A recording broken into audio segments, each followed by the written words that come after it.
নমস্কার। আমি তমাল সরকার কবিগুরু রবীন্দ্রনাথ ঠাকুরের কৃপণ কবিতা থেকে পাঠ করছি।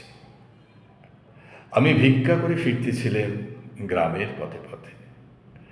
তুমি তখন চলেছিলে তোমার স্বর্ণরথে। অপূর্ব এক স্বপ্ন সম লাগতেছিল চক্ষে মন। কি বিচিত্র শোভা তোমার, কি বিচিত্র সাজ। আমি মনে ভাবতেছিলেন এ কোন মহারাজ।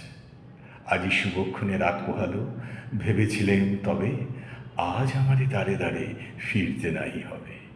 বাহির হতে নাহি হতে কাহার দেখা পেলেন পথে। চলিতে রথ ধনধান্য ছড়াবে দুধারে, মুঠা মুঠা কুড়িয়ে নেব নেব ভারে ভারে।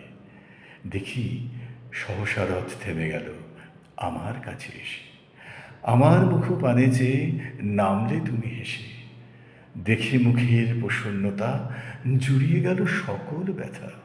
হেনকালে কিসের লাগি তুমি অকস্মাৎ আমায় কিছু দাও গো বলে বাড়িয়ে দিলে হাত।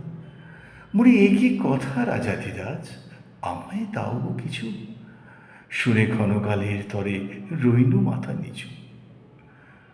তোমার কি বা অভাব আছে ভিখারি ভিক্ষুকের কাছে, এ কেবল কৌতুকের বসে আমায় প্রবঞ্চনা।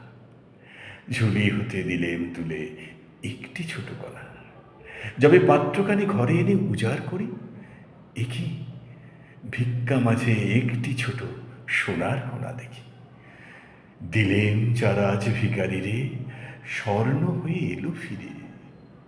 তখন কাঁদি চোখের জলে দুটি নয়ন ভরে, তোমায় কেন দিইনি আমার সকল শূন্য করে।